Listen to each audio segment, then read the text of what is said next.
sustainable development through industrial activities. So we will focus on sustainability, and we will look at it from the lens of environment law as well as the system of private environmental governance. You may have a question as to what is private environmental governance or PEG, but I will talk about that later.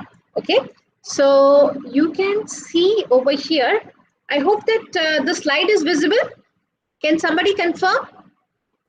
Yes, ma'am. Yes. Okay, and we'll just ensure that the view is sufficient. So at present it is 100%. So we'll just try to increase it a little so that the vision is slightly better. Okay.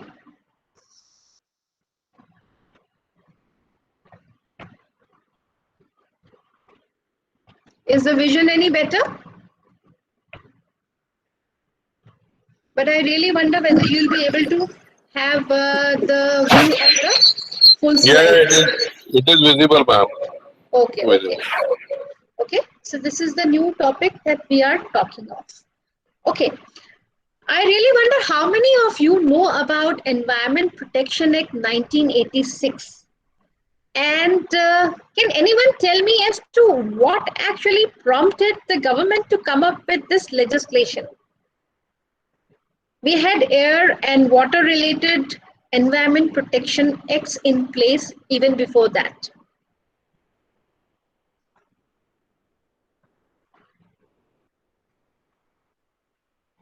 Can anyone make The case of some guess? Bhopal tragedy, ma'am. Yes, that's right. It is because of the Bhopal gas tragedy that occurred in 1984 while methyl isocyanide, a lethal gas, was leaked from the then Union Carbide factory at Bhopal. And this is considered to be one of the worst industrial disasters. Of course, we have the disaster of Chernobyl, and we also have the tsunami in Japan, which triggered the accident in Fukushima nuclear reactor. But the 1984 Bhopal gas tragedy, is closer home, and therefore we can very easily connect to it. So this tragedy led to enactment of the Environment Protection Act. And in 2010, we had another major development about which we will talk later also. That is the creation of National Green Tribunal. And the idea of National Green Tribunal was to ensure that all the aspects of environment and sustainable business conduct are addressed as soon as possible so that there is a balance between development as well as concern for future generation, which we know as sustainability. Okay, so this was just to give you a background. Now you can see this picture, and this is the picture of our university, and our university also follows the green building concept. And so everything that we use in the building is also recycled and reused. Okay, so moving from academic institution to business and to industry, as you can see over here, we are talking about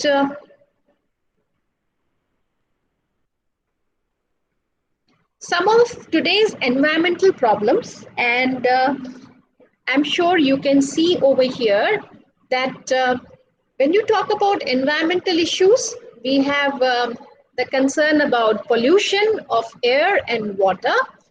Then there are apprehensions with respect to the development and how it leads to deforestation. There are issues with respect to deforestation leading to soil erosion.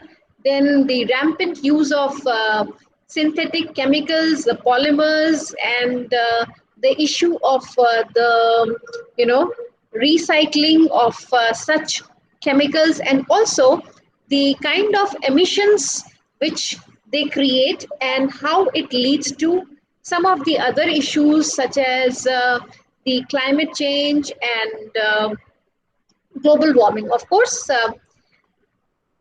these are all related issues, but if you leave air and move to water, there is another concern, and that is the concern for overfishing. You already know about the food cycle. I'm sure all of you must have undergone some or the other course at the undergraduate level which talked about environment. So I believe that you already know about the fact that as part of the food chain, there are different organisms, different entities which are crucial, and whether it is flora, fauna, or the aquatic life, each one has an important place in what you call as your environment. So overfishing and extinction of some of the fishes is another matter of concern. Then we will talk about the electronic waste and its significance. You can see over here overpopulation. Now, you know, today when we are talking about pandemic, one thing which is actually highlighted is the fact that we are having one of the largest numbers in terms of people affected by the coronavirus, the second stage of the coronavirus, and the number of deaths which are happening, and how there is a discrepancy in terms of the actual numbers and the numbers which are officially reported. But I believe that we cannot just blame the government only, because it's a mammoth structure of our country, and for many years, in fact over last 10 years, there has been a major development in terms of access to electricity and some of the other civic facilities. Otherwise, most of our districts and their villages did not even have the basic facilities. So there are concerns about the number, but then, of course, with such a large population, we will have many issues, and there are many issues which again are linked to overpopulation. When we are talking about environment, overpopulation is one of the major concerns. So overpopulation leads to many other problems as well, which are linked to climate, and of course, the climate change. And last month we had the meeting, which was attended using the web conferencing by our Prime Minister, as well as the major heads of the developed nations, where a renewed pledge with respect to Paris Accord was under discussion. Welcome, Samarpreet. Is that how the name should be pronounced? I hope I'm right.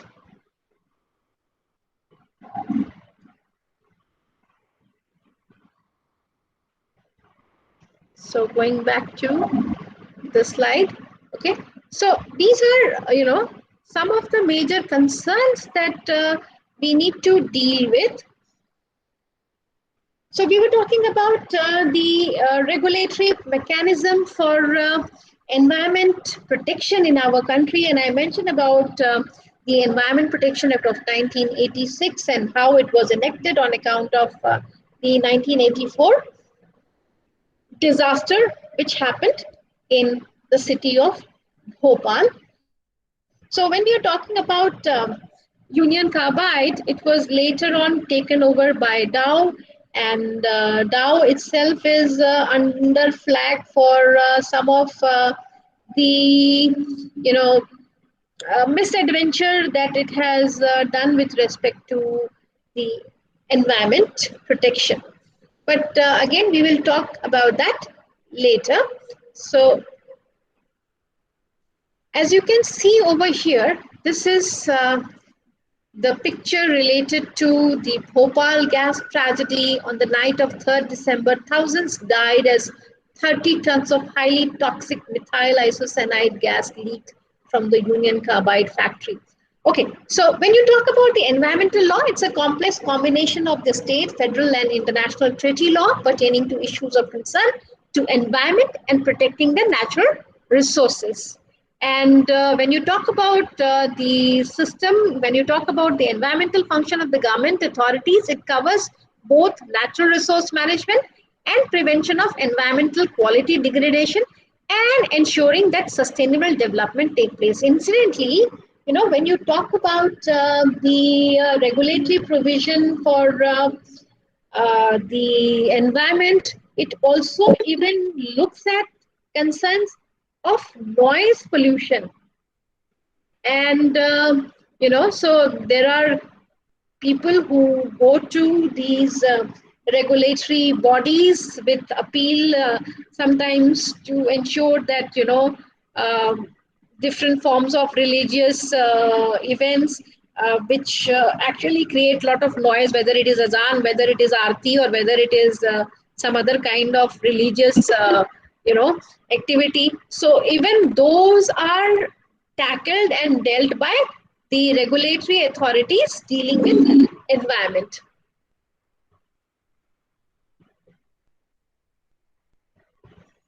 Okay, so that is what I thought that you should be made aware of. We move to the next slide.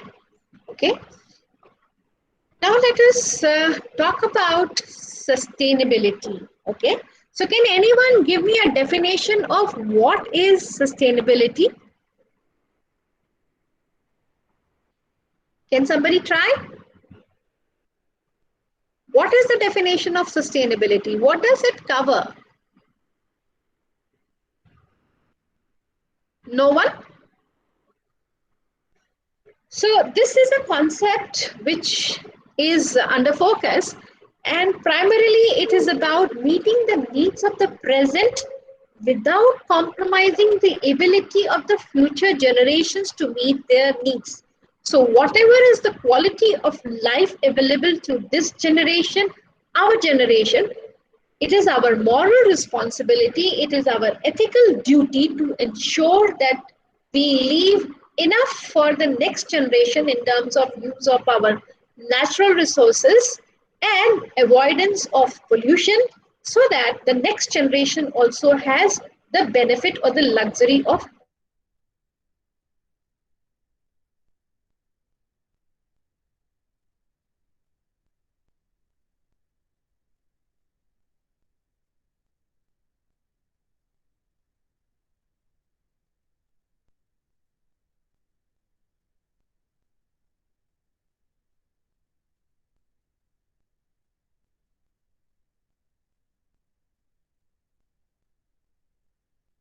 profit per se is not bad, and it is the primary responsibility of any organization to create profit, but not at the cost of planet and people.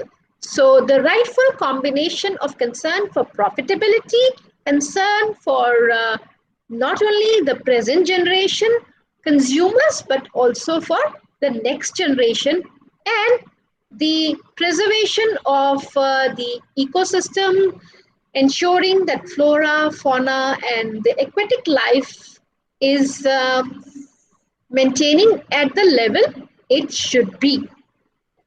Now, the question comes up, what is the role of business organization?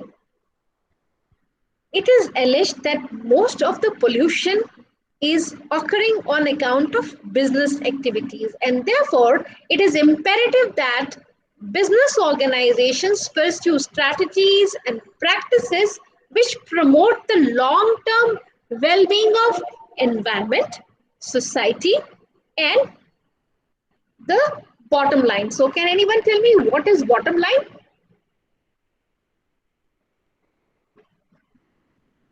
Am I audible to everyone?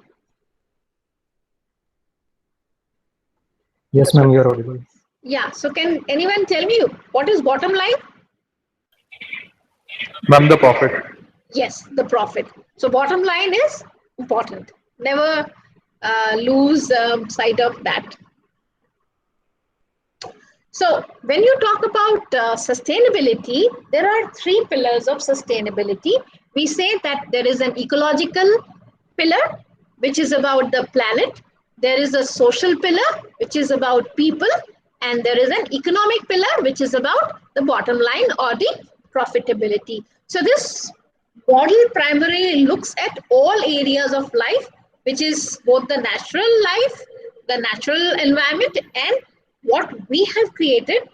We means the industry and our own endeavors, and also recognizes that we cannot look at any one of these without consideration of the other. Okay, so basically when we say sustainability or sustainable development, we'll also talk about sustainable development goals in one of the future classes, but for the time being you should just understand that sustainability is all about ensuring that we have an ecologically aware, socially just, and economically responsible society. But unfortunately, this pandemic has shown how we are not following any of these moral principles. We have seen how many of the people have, uh, many people were involved in black marketing and ensuring that, the essential items, whether it is about oxygen concentrators, whether it is about availability of plasma or some of the essential medicines such as remdesivir. Of course, there are now concerns, and it has been off the ICMR guideline. But for a long, long time, we had been using these medicines, and of course, in the last 1.5 months, we have seen that we have forgotten every pillar of morality and ethics. Now let's talk about the integration of environment and law, because corporate, whether it is Indian corporate or whether it is international corporate, of course, Union Carbide was a multinational organization. Similarly, we have many of the Indian organizations which have been under flack for the environment pollution. In fact, if you look at the history of National Green Tribunal, which came up in 2010, it can even go back to one of the major development that took place in 1996, April 1996. The Supreme Court bench of Justice Kuldeep Singh and S. Tagir Ahmed, they actually gave a direction to Calcutta High Court to establish a green bench. Now, why green bench was required? The number of industrial litigations which were related to environment were increasing in Calcutta, and it was pertinent that they should be resolved quickly so that economic activity is not adversely affected, as well as the environment is taken care of for future and for present. Okay, so this was one direction, and similarly they also gave direction to the Chennai High Court bench. And in Chennai, there were many cases that were coming up with respect to the tannery industry.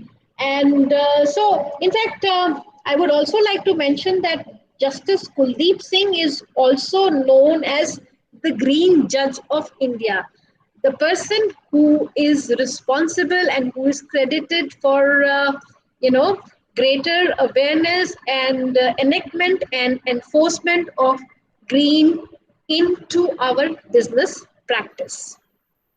Okay, so this is some background to the National Green Tribunal. But then the question is that there are different levels at which the government enacts the environmental legislation. And of course, there are different levels of monitoring and surveillance, which is about what you call as one is what is the environment regulation, the other is environment enforcement. And of course, there are various other, you know, rules which come up from time to time from various governments. And we already know about the odd even rule. What was the odd even rule? Can anyone enlighten as to what was the odd even rule? So you must be able to recall that. Anyone?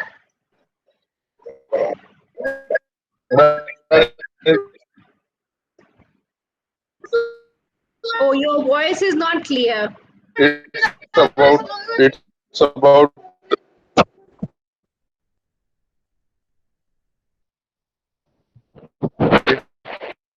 Yes, Mr. about Naveen, you wanted to protecting say something? the because of the pollution in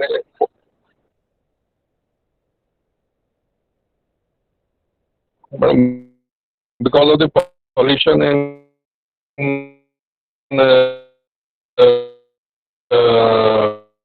Delhi,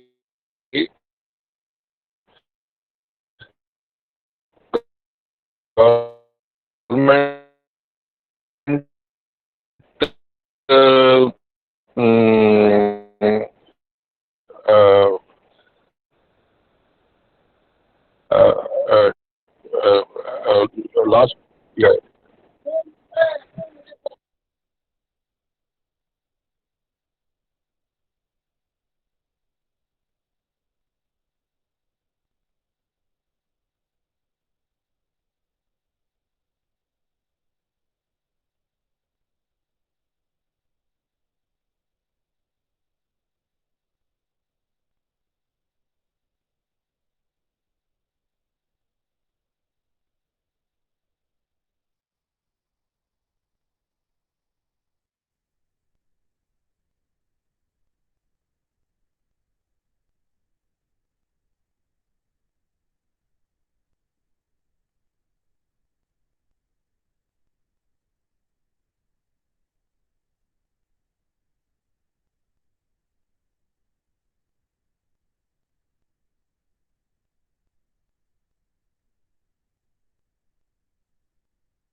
And you're not audible.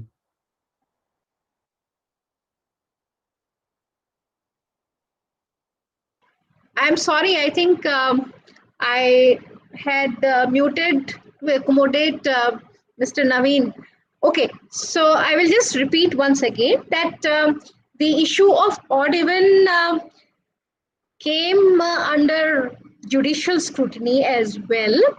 And in any welfare state, we must remember that the benefit should accrue to all, and inconvenience should not be restricted to select few. So there is this aspect of what you call as the administrative discretion, which came under flag by different organizations as well as by the courts in some limited way. So I was just telling that, if you look at some of the world's polluted cities, Delhi has been coming into the top 10. This is one instance which I am showing you here through this particular graph. But in many instances, you will find that Delhi occupies the top position. So we are in Delhi, one of the most polluting cities of the world. Now, with respect to the city level figures of pollution, I think the data is sufficient now, but there are many other aspects of business, of our life, where decisions are based on small sample size. Outliers are not taken into consideration, but it is the job of the welfare state to ensure that everyone gets the best possible solution to their problems. Everyone gets the best benefit that any government can offer. So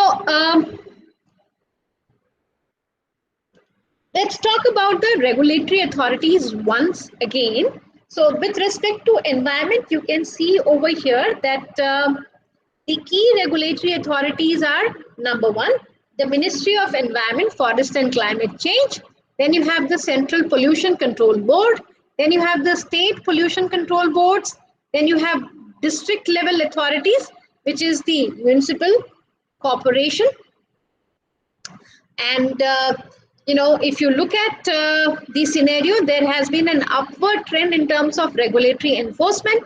Many of the states have now started to insist on installation of the continuous online emission or effluent monitoring system to be installed at the level of the company, through which they will get the real-time data, and the state pollution control boards can take the necessary decisions and can have proper monitoring. And there is objective information for monitoring the compliance of these provisions by the companies in their jurisdiction. In addition to that, we have the State High Court, the Central Supreme Court, and you have the various benches throughout India of the National Green Tribunal, which closely monitor the implementation and the enforcement of the environmental law. Okay, so this was to give you some idea, some brief about the regulatory authorities and the enforcement authorities. Of course, with respect to many of these, we have the experts, we have the researchers which provide vital input to these authorities, and therefore we can say that the current system is actually oriented towards the fulfillment of aspirations of all the stakeholders. But of course, there are miles to go, and I think when we move to the next slide, we'll talk about the inherent conflict between efficiency and the enforcement of the regulatory provisions related to environment. So we discussed about the odd-even rule in Delhi, whereby on odd days, only the vehicles which had their numbers ending in the odd number were supposed to move on the roads of Delhi, and on the even days, only the vehicles whose numbers ended with even number were allowed to ply on the Delhi roads. And the idea was that if the number of vehicles will be lesser, the pollution levels will be lesser. But there isn't comprehensive, concrete evidence through empirical researches about the same. And you see, there were various studies which were conducted, and one of the study which was adopted was done by Delhi government and IIT Kanpur, and which identified that the cars which amount to only 10% of the vehicular transport, along with trucks which form 46% of the vehicular pollution, will not fly on the Delhi roads. Now, there are certain concerns about the implementation of these environmental laws, and we will talk about these environmental laws and how their implementation continues to be a challenge. But before that, we'll talk about a song. I don't know if any of you are interested in music. So, can all of you mention on your chat box how many of you are interested in music? So, please mention if you are by putting yes or no. And if yes, then also write in terms of music, if you are fond of any artist, whether it is the contemporary Indian music or the Western music.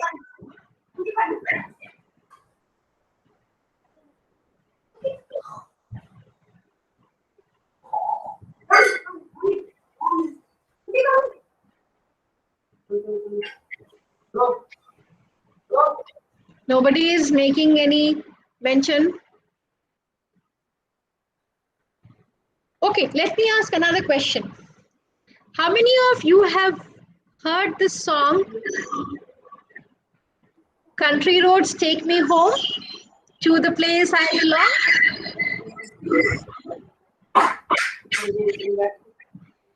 This famous song by John Denver. And there is a reference to a town. Can anyone answer which is the town that is being mentioned in this song? Country roads take me home to the place I belong.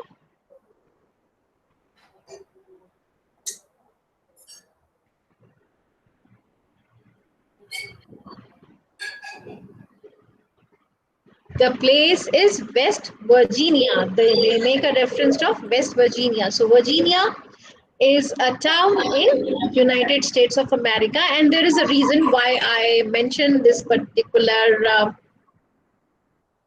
term. So I told you about the Bhopal gas tragedy, and if you recall, I asked you people to watch the movie The Smartest Guy in the Room. I don't know whether you watched it or not, but there is another very interesting movie which was based on this 2016 article, The Lawyer Who Became DuPont's Worst Nightmare. And why is that the case? Because this lawyer, that is Robert Bilott, who was Ohio-based lawyer, he actually highlighted one of the blatant environment violation being meted out by DuPont in this town of West Virginia. And as part of a class action suit, this company had to pay 607 million US dollars as fine to more than 3,500,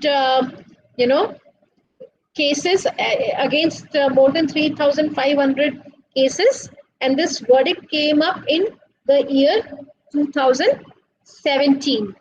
And incidentally, Robert Bilott was one of the lawyers of DuPont, and there is a story, and I would again request all of you to watch that story and read about it on your own. So I'm just giving you some hint, and this is the hint that this is based on the 2016 article, The Lawyer Who Became DuPont's Worst Nightmare, and this is converted into a movie called Dark Waters.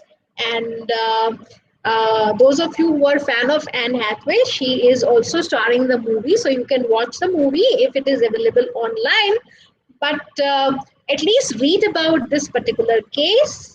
This is the story about contamination of water, and one of the farmers identified that many of his cattle are actually dying, and he suspected that the water that is being absorbed by the citizens as well as the other creatures in the town has toxicity.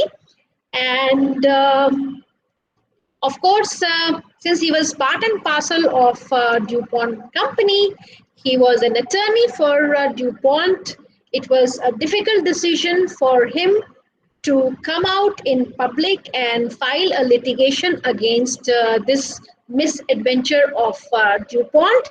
And finally, DuPont had to concede that they were actually obvious of the fact that the level of toxicity in the water on account of the discharge that they do is much higher than what is admissible, permitted, but they continued it because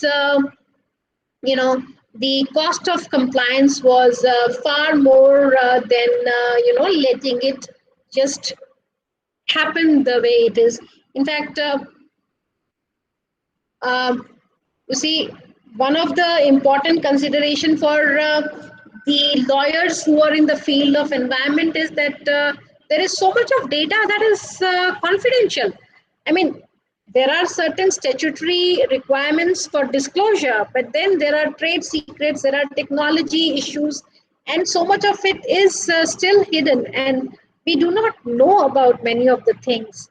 But it requires the effort on the part of whistleblower if they come to know about anything which is playing havoc with our health, which is actually detrimental to the general health of the environment.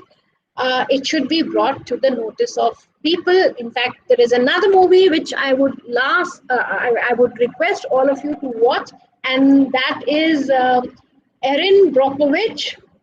Again, this is starring one of my favorites, and let me see if you can identify who was the lady in Pretty Woman.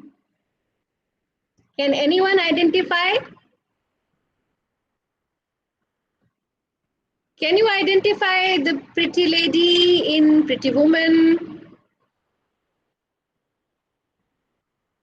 Who was the heroine of that movie? You can Google and search and answer the question.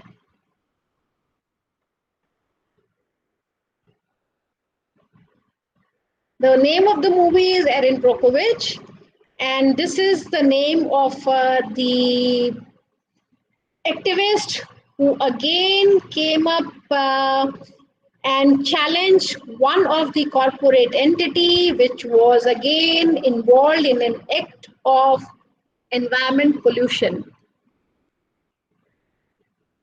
I thought you people must be smarter with respect to use of these smart devices and answer this question fast. Nobody is able to answer the question? Julia Roberts. Yes, Preeti has also mentioned the right answer. And the other answer came from? Can you identify yourself? Arun this side. Good. So we can have a round of applause for Arun. Okay, so thank you, Arun and Preeti, for informing about this particular actor. So what I would do is that I would request both of you to go through these two movies, and we'll have some break for 5 minutes. Okay, just a minute.